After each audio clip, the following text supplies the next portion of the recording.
Unless you've been living under a rock, you know that Uber and Lyft, they're taking a huge chunk of business from taxi drivers.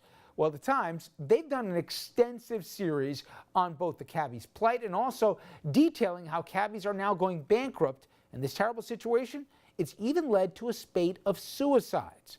The Times also explains how these shady lending practices have exacerbated the problem by pushing these cabbies into crushing debt.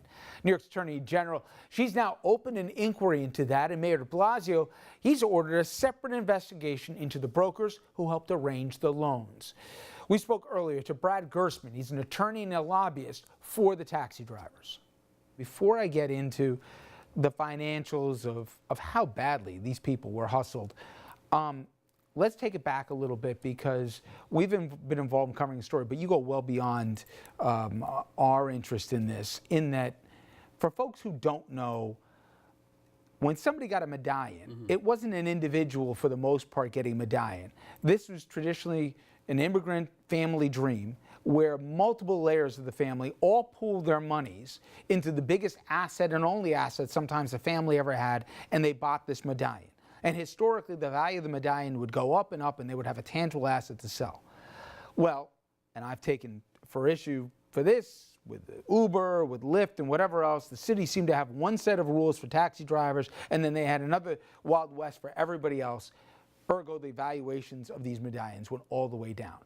You dealt and are dealing with so many of these families. Put a human face on, just before we get to part two of this story, just how devastating the last few years, last decade has been for this population. Yeah, Richard, you summarized this perfectly. And now when you get to the human side of it, we know so many drivers, and we meet them every single day, who are suffering so terribly. They took out a loan for $400,000, $500,000, $600,000. They were able to take out more money for their child's college and send the child to college. And then everything just crashes. They have an asset that's worth basically nothing, maybe less than $100,000. They have a loan that they can't pay because they've got Uber on the streets, 100,000 plus Uber drivers. So the demand for the yellow cab is a lot less, so they can't even earn as much. They can't pay these loans. They go back to their lender and they say, hey, can we do something to work it out? Lenders traditionally are saying no. But it has devastated families. You've seen the suicides that have gone up.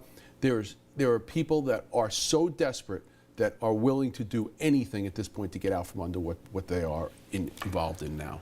So the free market, if you want to call it that, certainly did not treat these folks well here. And I will argue for a different night that the city was negligent in setting up a standard for one and expectations and measurements for one community and not for the other. Okay.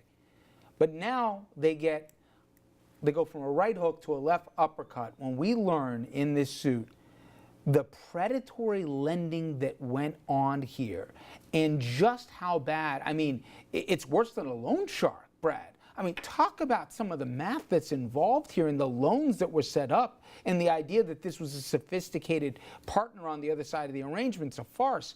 Give an idea what they did to these people and just how bad.